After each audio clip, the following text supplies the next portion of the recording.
بسم اللہ الرحمن الرحیم۔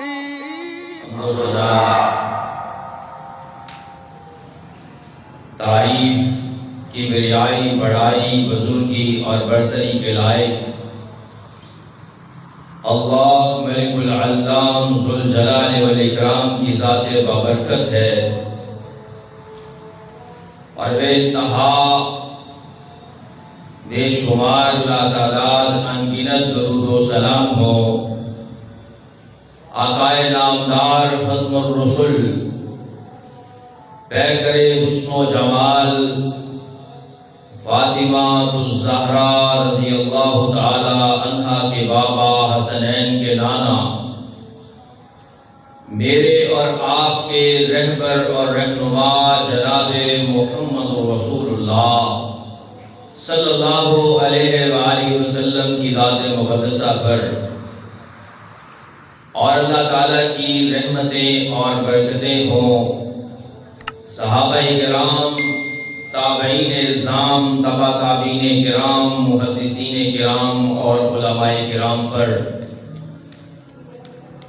محترم سامعین حضرات،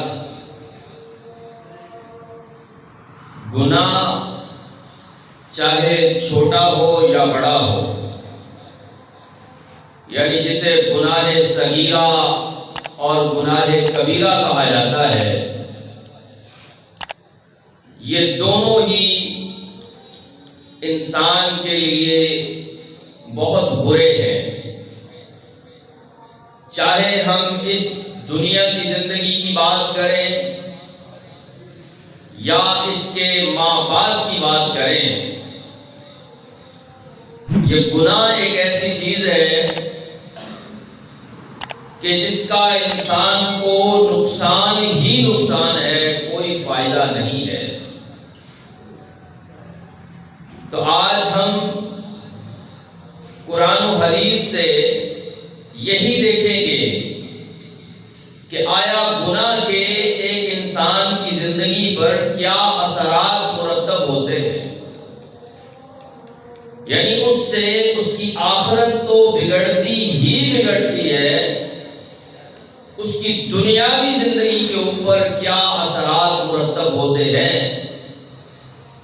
سورۃ الانعام کی جو آیات میں نے آپ کے سامنے پڑھی، اس میں اللہ تعالیٰ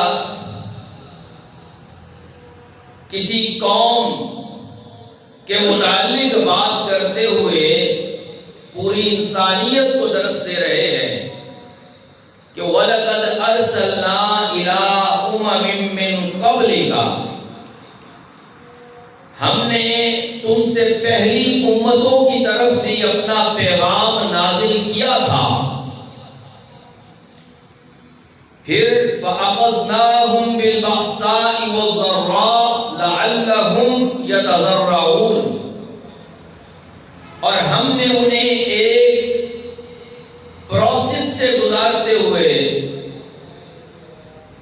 انہیں ایک ایسے امتحان اور ابتلاء اور آزمائش سے گزارتے ہوئے تنگیاں بھی دکھائیں، تکلیفیں بھی دکھائیں کہ شاید یہ سمجھ جائیں، شاید یہ راہ راست پر آ جائیں۔ فَلَوْلَا إِذْ جَاءَهُمْ بَأْسُنَا تَضَرَّعُوا، اور جب ہمارے عذاب، ہماری تنگیاں اور تکلیفیں ان پہ آئیں تو انہیں چاہیے تھا کہ وہ میری طرف رجوع کرتے، لیکن انہوں نے میری طرف رجوع کیوں نہیں کیا؟ وَلَكِنْ قَسَتْ قُلُوبُهُمْ، وجہ یہ تھی کہ ان کے دل سخت ہو چکے تھے۔ وَزَيَّنَ لَهُمُ الشَّيْطَانُ مَا كَانُوا يَعْمَلُونَ، اور شیطان نے ان کے کاموں کو ان کے لیے مزین اور آراستہ کر دیا تھا۔ شیطان نے انہیں یہ کہہ دیا کہ تم تو بہت اچھا کام کر رہے ہو، تمہیں رجوع کرنے کی کیا ضرورت ہے اللہ کی طرف، تم تو بڑے اچھے چل رہے ہو، تمہارا سارا کام درست ہے، لہذا اللہ کی جانب تو وہ لوگ رجوع کریں جو کسی برائی میں مبتلا ہو. تم کسی برائی میں مبتلا نہیں ہو. یعنی شیطان نے ان کی برائیوں کو ان کے لیے مزین اور آراستہ کر کے پیش کر دیا کہ یہ برائی نہیں ہے. اور پھر اللہ کہتا ہے فَلَمَّا نَسُوا مَا ذُكِّرُوا بِهِ، جو درس اور سبق انہیں سکھایا گیا تھا جب وہ اس کو بھول گئے، فَتَحْنَا عَلَيْهِمْ أَبْوَابَ كُلِّ شَيْءٍ، ہر چیز کے دروازے میں نے ان کے لیے کھول دیے. رزق کے دروازے کھول دیے، آسانیوں کے دروازے کھول دیے. میں نے انہیں آسائشیں اور نعمتیں دینا شروع کر دی. حتیٰ اذا فرحوا، یہاں تک کہ وہ خوش ہو گئے اور سوچنے لگے کہ ہم پہ تو نعمتوں کی بارش ہو رہی ہے، ہر طرف سے انعامات آ رہے ہیں، لہذا کوئی گھبرانے کی ضرورت نہیں ہے، کوئی ایسا مسئلہ نہیں ہے، ہر چیز ایکوریٹ ہو رہی ہے. حتیٰ اذا فرحوا، جب کہ خوش ہو گئے تو اللہ کہتا ہے فَأَخَذْنَاهُمْ بَغْتَةً فَإِذَا هُمْ مُبْلِسُونَ، اچانک ہم نے انہیں پکڑ لیا جب وہ اپنی اس نعمتوں کی خوشیاں منانے میں لگے ہوئے تھے کہ اب کس چیز کا ڈر ہے، ہمارا گھر تو دانوں سے بھرا پڑا ہے، ہم نے تو آنے والے کئی سالوں کا اناج ذخیرہ کر لیا ہے، ہمارا تو مستقبل بالکل سیکیور ہے، ہمیں تو کوئی ٹینشن نہیں، کوئی پریشانی نہیں، معاملات بڑے ہی سٹیبل چل رہے ہیں. اخذناہم بغتۃ، اچانک اللہ کی پکڑ آئی اور انہیں پکڑ لیا. یہ انداز ہے اللہ کا کہ کوئی شخص اگر گناہ کر رہا ہو اور اس گناہ پہ اسے فوراً پکڑا نہ جائے تو وہ یہ نہ سمجھ لے کہ یہ میرا عمل گناہ نہیں ہے، بلکہ اللہ نے اسے ڈھیل دے رکھی ہے. اچانک وہ پکڑ لیتا ہے اور پھر انسان حیران اور پریشان ہو جاتا ہے. ایسی ہی مثال اللہ تبارک و تعالی نے سورۃ النحل میں ایک بستی والوں کی دی اور فرمایا ضرب اللہ مثلا قریۃ، ایک بستی کی میں تمہارے سامنے مثال رکھتا ہوں، کانت آمنۃ مطمئنہ، بڑے امن کے ساتھ اطمینان کے ساتھ زندگی گزار رہے تھے، یأتیہا رزقہا رغداً، اور ان کے پاس ان کا رزق بڑی وافر مقدار میں آیا کرتا تھا، من کل مکان، ہر جگہ سے رزق ملتا، آسمان سے بارش ہوتی، زمین رزق پیدا کرتی، وہ بھی رزق ملتا، تجارت کرتے اس میں بھی فائدہ ہو جاتا. من کل مکان، ہر جگہ سے میں نے رزق کے دروازے ان کے لیے کھول دیے. پھر ہوا کیا؟ فَكَفَرَتْ بِعَنْعُمِ اللَّهِ، انہوں نے اللہ کی نعمتوں کا کفر کر دیا، گناہ کر بیٹھے. ان نعمتوں کو جو اللہ نے دی تھی اپنی محنت، کاوش اور کوشش کا نتیجہ سمجھ بیٹھے کہ بھائی ہم بڑی محنت کرتے ہیں تو ہمیں یہ چیزیں ملتی ہیں، یہ کوئی آسمان سے تو نہیں اتری، یہ تو ہماری اپنی کاوش ہے، اسٹرگل ہے، محنت ہے جس کی وجہ سے مل رہا ہے. پھر انسان کیا کیا کرتا ہے؟ کفر کر بیٹھتا ہے، اللہ کا انکار اس کی نعمتوں کا کر بیٹھتا ہے. تو پھر اللہ نے کیا کہا؟ فَأَذَاقَهُ اللَّهُ لِبَاسَ الْجُوعِ وَالْخَوْفِ بِمَا كَانُوا يَصْنَعُونَ. پھر اللہ وہی کیا کرتا ہے جو اللہ قوموں کے ساتھ کرتا ہے کہ پھر اللہ تعالیٰ نے انہیں بھوک کا، خوف کا لباس پہنا دیا، اس وجہ سے جو وہ کیا کرتے تھے. اور یہ بستی مفسرین لکھتے ہیں کہ مکہ المکرمہ کی بستی ہے. نبی کریم صلی اللہ علیہ وسلم نے جب قبیلہ مضر کے لوگوں کے لیے بد دعا کی، ان کے تنگ کرنے کی وجہ سے، اسلام کی راہ میں روڑے اٹکانے کی وجہ سے، اللہ کی واضح انکار کی وجہ سے، اور نعمتوں کے آنے کے باوجود اللہ کو نہ ماننے کی وجہ سے جب انہوں نے انکار کیا تو پھر اللہ تعالیٰ نے ان مکہ والوں پر بھی بھوک اور خوف کی چادر اوڑھ دی. اور ایسا وقت بھی آیا اس بستی والوں پر کہ وہ ہڈیاں اور پتے کھانے تک کے اوپر مشغول ہو گئے. حضرات، یہ اللہ کا انداز اور طریقہ ہے. اللہ تبارک و تعالی ویسے ہی کسی قوم کو نہیں پکڑ لیتا کہ قوم پہ اچانک ہی عذاب آ جائے، بلکہ پہلے اللہ اپنی نعمتیں دیتا ہے.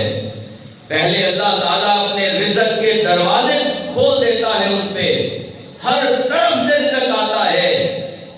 اب اللہ انہیں آزماتا ہے کہ دیکھوں کہ یہ میرے بندے مجھے مانتے ہیں یا اس خوشی کے موقع پر میرا انکار کرتے ہیں.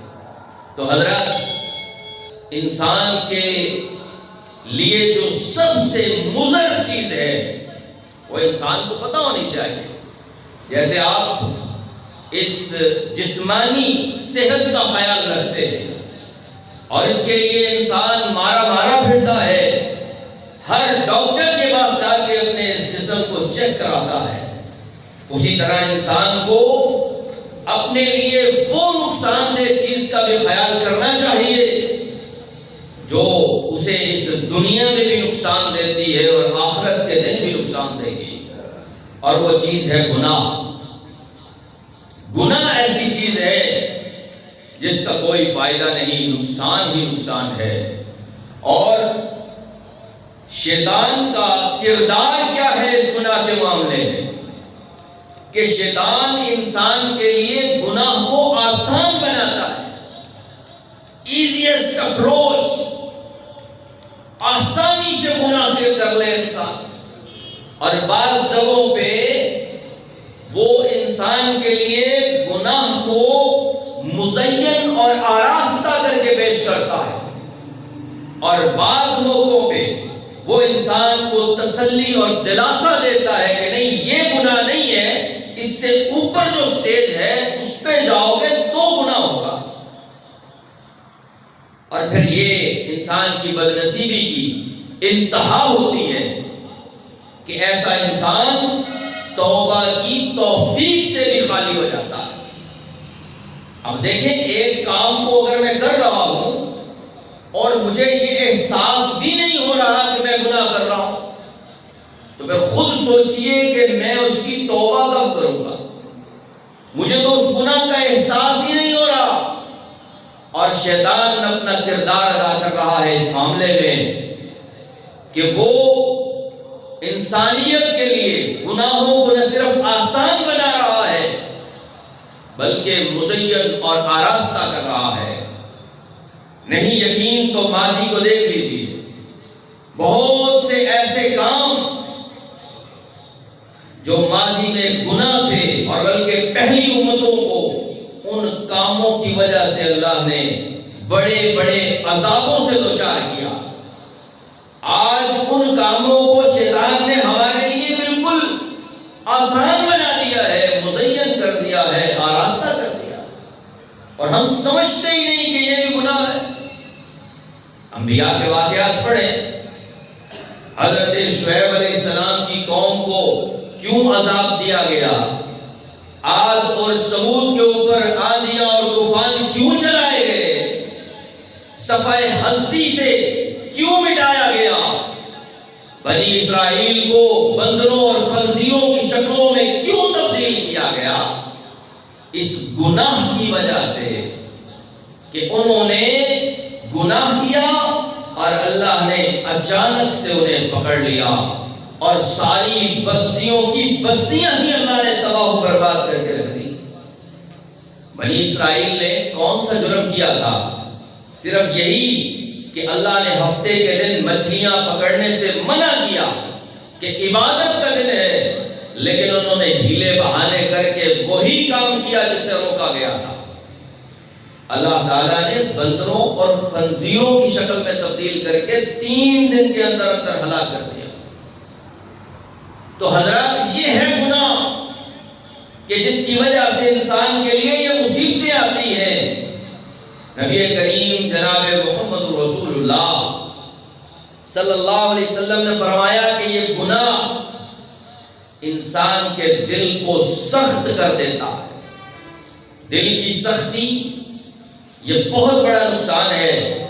آپ نے فرمایا کہ جب انسان ایک گناہ کرتا ہے، ایک غلطی خطا کرتا ہے، ایک اللہ کی نافرمانی کرتا ہے، تو اس کے دل کے اوپر ایک سیاہ نقطہ لگا دیا جاتا ہے۔ نقطۃ سودا، ایک کالے رنگ کا نقطہ اس کے دل کے اوپر لگ جاتا ہے۔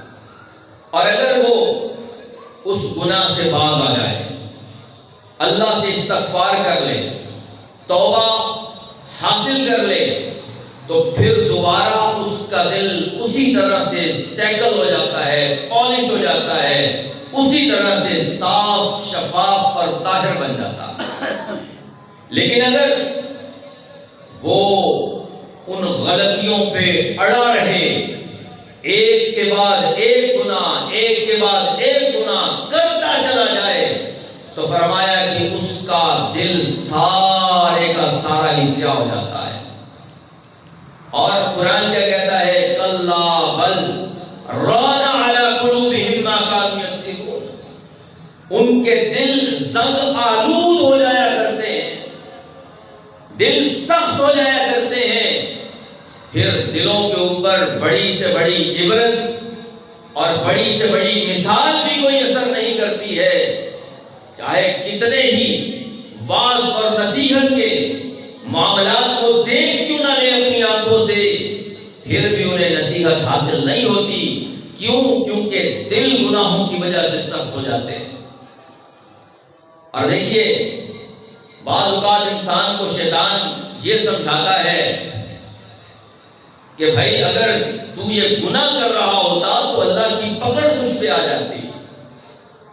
بعض لوگ آج کفار کی خوشحالی کو دیکھ کر، کافروں کی اس دنیا کی نعمتوں اور عیاشیوں کو دیکھ کر یہ بھی سمجھتے اور کہتے ہوئے نظر آتے ہیں کہ مسلمانوں سے تو وہ کافر ہی اچھے ہیں، دیکھو کتنی نعمتوں میں ہیں، کیا نظارے ہیں ان کی زندگی کے۔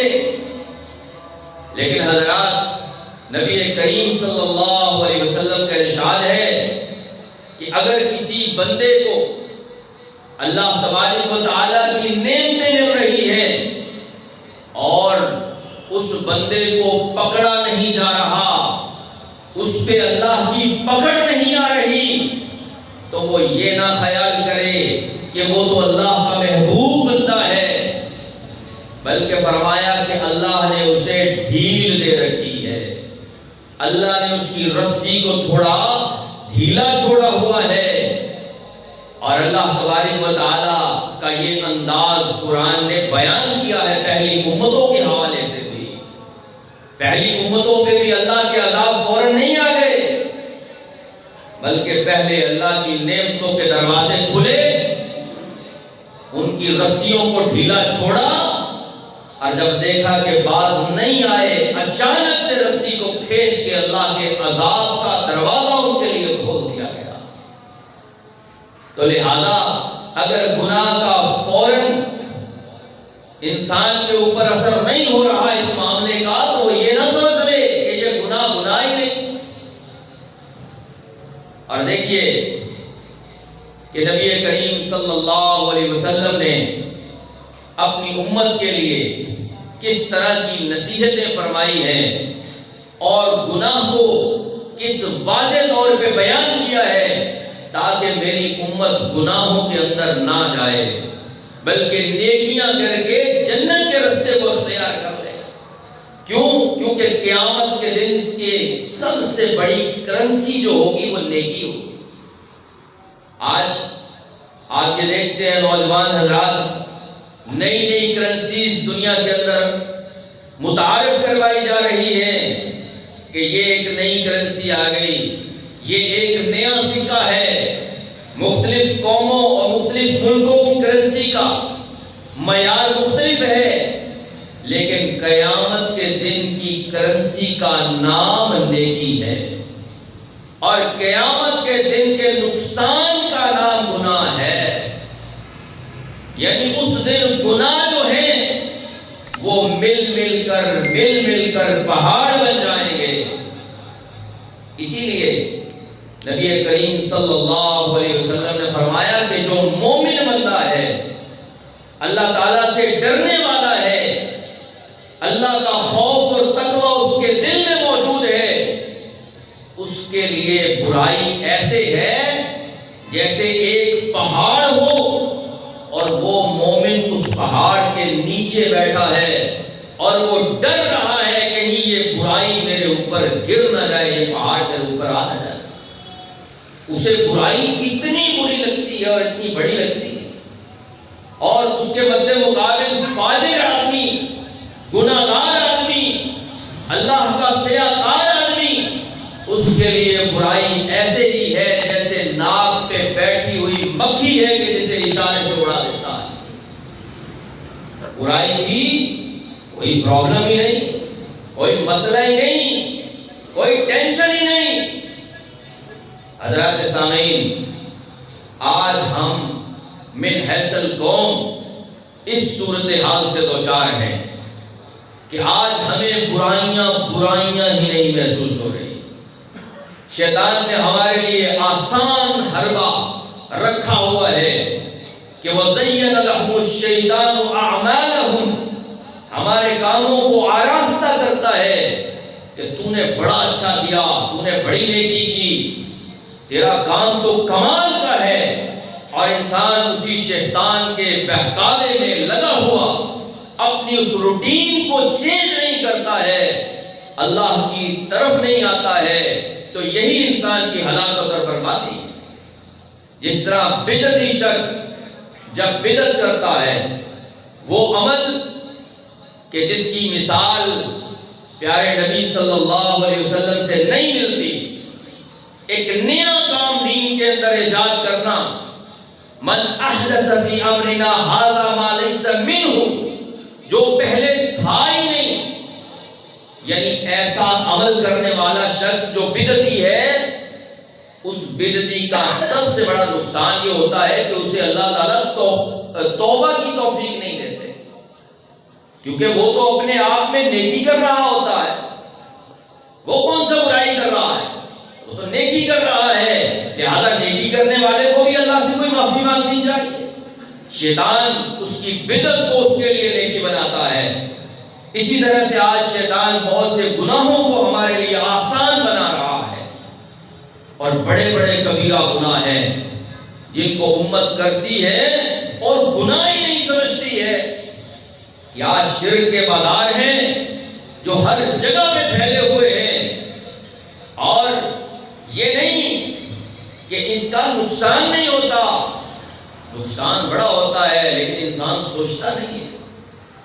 دنیا کا بھی نقصان ہوتا ہے اور آخرت کا بھی نقصان ہوتا ہے، اور یہ جو قحط آتے ہیں، پریشانیاں آتی ہیں، یہ جو اللہ کی طرف سے پکڑ آتی ہے، اس پکڑ کے اوپر امام مجاہد رحمہ اللہ کہتے ہیں انسان ہی نہیں، جانور تک بھی ابن آدم کے لیے ہلاکت اور بربادی کی بات کرتے ہیں کہ ہلاک ہو جائے ابن آدم، کہ اس کی وجہ سے قحط آتے۔ جانوروں سے تو کوئی گناہ نہیں ہوتا، پرندوں کا کیا گناہ ہے، یا جانوروں کا کیا گناہ ہے، باقی مخلوقات کا کیا گناہ ہے، اس انسان کے گناہ کی وجہ سے ان پرندوں اور جانوروں کو بھی اس سزا سے دوچار ہونا پڑتا ہے، تو وہ اس انسان کی ہلاکت کی بات کرتے ہیں، اور یہ انسان اس گناہ کو اپنے لیے کوئی بڑا کام سمجھتا ہی نہیں۔ آپ اندازہ تو کریں کہ نماز جو فرض کی ہے اللہ تعالیٰ نے، اس کا چھوڑنا گناہ ہے، اس قدر گناہ ہے کہ نبی کریم صلی اللہ علیہ وسلم نے فرمایا من ترک الصلاۃ متعمدا فقد کفر، جس نے جان بوجھ کے نماز چھوڑی اس نے کفر کیا ہے۔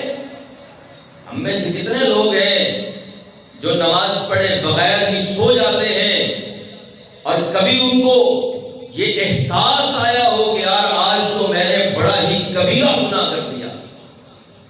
یہ کبیرہ گناہ ہے کہ انسان یہ سوچے کہ نماز نہیں پڑھی، کبیرہ گناہ ہے۔ بینک سے سود لیتے ہوئے یا سودی کاروبار کرتے ہوئے کبھی کسی انسان نے یہ سوچا کہ میں تو اللہ اور اس کے رسول کے خلاف اعلان جنگ کر رہا ہوں، فَإِن لَّمْ تَفْعَلُوا فَأْذَنُوا بِحَرْبٍ مِّنَ اللَّهِ وَرَسُولِهِ، اگر سود نہیں چھوڑ دے اللہ اور اس کے رسول کے خلاف یہ اعلان جنگ ہے تمہارا، اس سے بڑا کون سا گناہ ہو سکتا ہے؟ کیا انسان اس گناہ کے احساس میں مبتلا ہے؟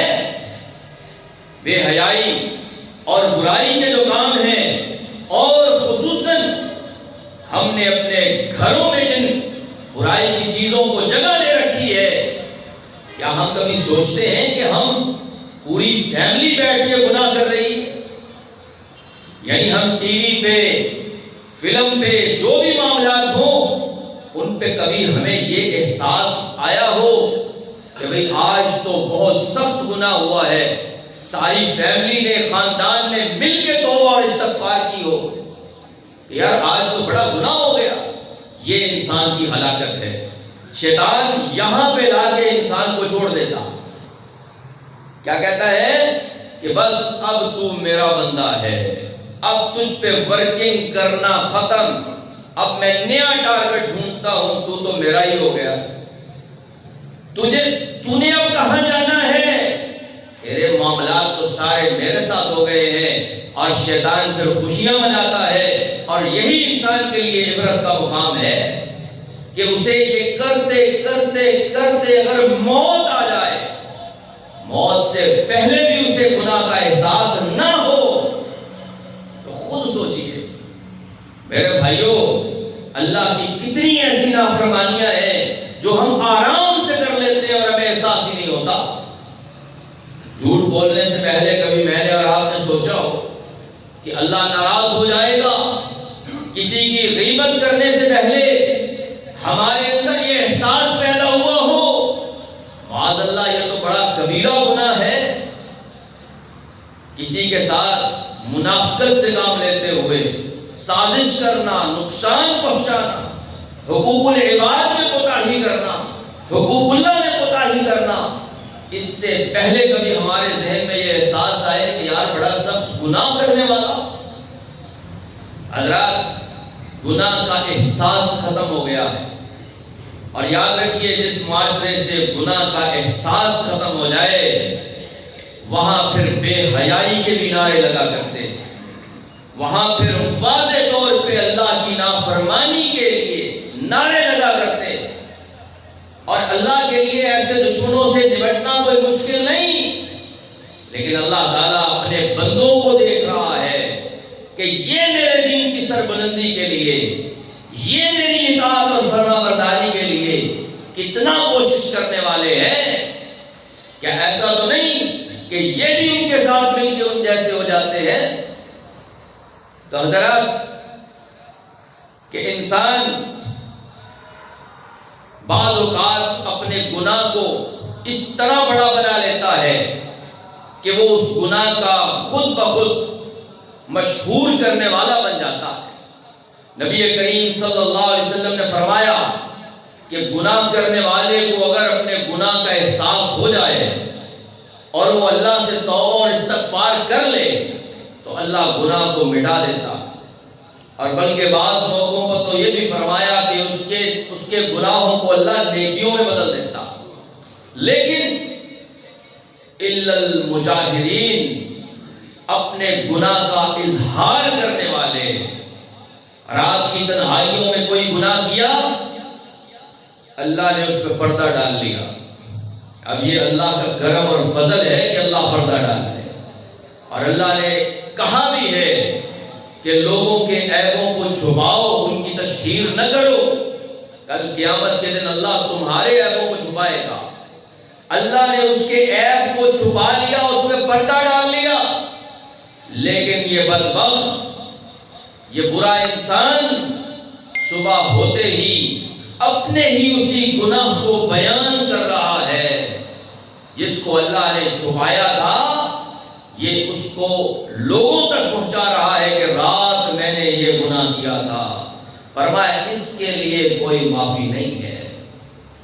ہر گناہگار معاف ہو جاتا ہے، لیکن خود اپنے گناہوں کی تشہیر کرنے والا معاف نہیں ہوتا۔ اور آج ہم انحطاط کا اس قدر شکار ہو چکے ہیں، اخلاقی پستی اس قدر ہم میں ٹوٹ ٹوٹ کے بھر چکی ہے کہ ہم صرف گناہ ہی نہیں کرتے بلکہ اس گناہ کی تشہیر بھی کرتے۔ یہ شادیوں بیاہوں پہ ہونے والے گناہ کیا ہیں؟ نہ صرف خود گناہ کیا، اللہ کو ناراض کیا، بلکہ اللہ کو ناراض کرنے کے بعد پوری دنیا کو دکھا رہے ہیں، دیکھو ہم کس قدر مزے کے ساتھ گناہ کر رہے ہیں، تم بھی اس گناہ میں شریک ہو جاؤ۔ ایسے گناہگاروں کے لیے فرمایا کوئی اللہ کے ہاں معافی نہیں ہے۔ اور پھر انسان کو شیطان گناہ کر کے شرمسار کرتا ہے، اس کو بے عزت کرواتا ہے، اللہ کی نگاہ میں بھی اور انسانوں کی نگاہ میں بھی۔ اور پھر گناہ کرنے سے انسان پستی اور ذلت میں اترتا چلا جاتا ہے۔ اللہ تعالیٰ فرماتا ہے وَمَن يَعْشُ عَن ذِكْرِ الرَّحْمَنِ نُقَيِّضْ لَهُ شَيْطَانًا فَهُوَ لَهُ قَرِينٌ، جو شخص اللہ کی اطاعت سے منہ موڑتا ہے اور گناہوں میں چلا جاتا ہے، فرمایا کہ ہم شیطان کو اس کا دوست بنا دیتے ہیں، شیطان اس کے قریب ہو جاتا ہے۔ وَإِنَّهُمْ لَيَصُدُّونَهُمْ عَنِ السَّبِيلِ، اور سیدھے رستے سے اسے روکتا رہتا ہے کہ نہیں اس رستے پہ نہیں جانا، کوئی فائدہ نہیں، یہ بہت ٹائم پڑا ہے ابھی اس رستے پہ جانے کا، تو ابھی جوان ہے، تجھے کیا ضرورت ہے اتنی نیکیوں کی، ابھی تو بڑا ٹائم پڑا ہے، اسے روکتا رہتا ہے۔ اور وَيَحْسَبُونَ أَنَّهُمْ مُهْتَدُونَ، اور وہ بدبخت یہ سمجھتے رہتے ہیں کہ ہم تو سیدھے رستے پہ جا رہے ہیں، ہمیں ٹریک چینج کرنے کی، رستہ بدلنے کی کوئی ضرورت نہیں۔ اور رہی صحیح کسر، کچھ میڈیا پہ موجود نئے اٹھنے والے اسکالرز انہیں سمجھا دیتے کہ نہیں یہ سود نہیں ہوتا، نہیں عورت کا پردہ یہ نہیں ہوتا، نہیں یہ مکس معاشرہ ایسا نہیں ہوتا۔ وہ اس قدر دلائل دے کے ان کے لیے راستہ ہموار کرتے چلے جاتے ہیں، اور لوگ پھر گناہ کو گناہ ہی تصور نہیں کرتے۔ لہذا لوگوں کو گناہوں کی شدت بتانا بھی ضروری ہے۔ حضرات، آج کے اس معاشرے میں شیطان جو کردار ادا کر رہا ہے وہ یہی ہے کہ وہ برائی کو اچھائی کے جو ہے وہ اس کو سکارف کے اندر، اچھائی کے پردے کے اندر لا کے عوام الناس کے سامنے رکھ رہا ہے، اور عوام اسے بڑے آسانی سے کرتی چلی جا رہی ہے۔ لہذا علماء کرام کا یہ فرض بنتا ہے کہ وہ لوگوں کو واضح طور پہ ٹوکیں اور انہیں بتائیں کہ بھائی یہ گناہ ہے، یہ ثواب کا کام نہیں ہے۔ خصوصاً خوشی کے موقعوں پر اور غم کے موقعوں پر، کہ جب انسان کو اللہ کو یاد کرنا چاہیے، وہ انسان اللہ کی یاد سے غافل ہو کے اسی اللہ کو ناراض کر لے۔ یہ فرض بنتا ہے پوری امت کا کہ وہ اس کام کو، اس فریضے کو سر انجام دے کہ لوگوں کو نیکیوں کی طرف لے کے آئے اور گناہوں کی شدت کا احساس لوگوں میں پیدا کرے۔ یعنی اب لوگ یہ نہیں بتاتے کہ بھائی یہ کام کرنا بھی گناہ ہے، یہ کام کرنا بھی گناہ ہے۔ کسی ہماری بہن کا بے پردہ ہو کر گھر سے باہر نکلنا، اسے تو احساس ہی نہیں ہے، کیونکہ اسے کوئی بتانے والا نہیں ہے کہ یہ عمل گناہ ہے۔ اگر اسے روکا جائے، اگر اسے ہم سمجھائیں، خصوصاً گھر میں رہتے ہوئے ہمارا حق بنتا ہے۔ ہمارے ہاں جو بھی معاملات ایسے ہوں اس میں ہمارا یہ فرض ہے کہ ہم گناہوں کو روکیں، اور پھر قیامت کے دن انسان گناہ پہ جتنی حسرت کرے گا اور کسی چیز پہ اتنی حسرت نہیں کرے گا کہ کاش کہ میں نے گناہ نہ کیا ہوتا۔ فرمایا کہ انسان یہ کہے گا یا لیت بینی و بینک بعد المشرکین، کاش کہ میرے اور گناہ کے درمیان اتنا فاصلہ ہوتا جتنا مشرق اور مغرب کے درمیان فاصلہ ہے، اتنا فاصلہ ہو جاتا کہ میں گناہ کر ہی نہ سکتا۔ لہذا گناہ کے موقع جو ہیں ان موقعوں کو روکا جائے، ایسا نہ ہو کہ گناہ کا موقع ہو اور انسان گناہ کے اندر مبتلا ہو جائے۔ تو حضرات سامعین، یہ ساری باتیں معاشرے کی بہتری کے لیے ہیں، کیونکہ جس معاشرے کے اندر گناہ بڑھ جاتے ہیں وہ معاشرہ انسانوں کے رہنے کے قابل نہیں رہتا، اور پھر سب سے بڑی بات کہ اللہ تبارک و تعالیٰ کے عذاب کے کوڑے کو دعوت دینے والا وہ معاشرہ بن جاتا ہے۔ اللہ تعالیٰ مجھے اور آپ کو عمل کی توفیق عطا فرمائے۔ وآخر دعوانا ان الحمد للہ رب العالمین۔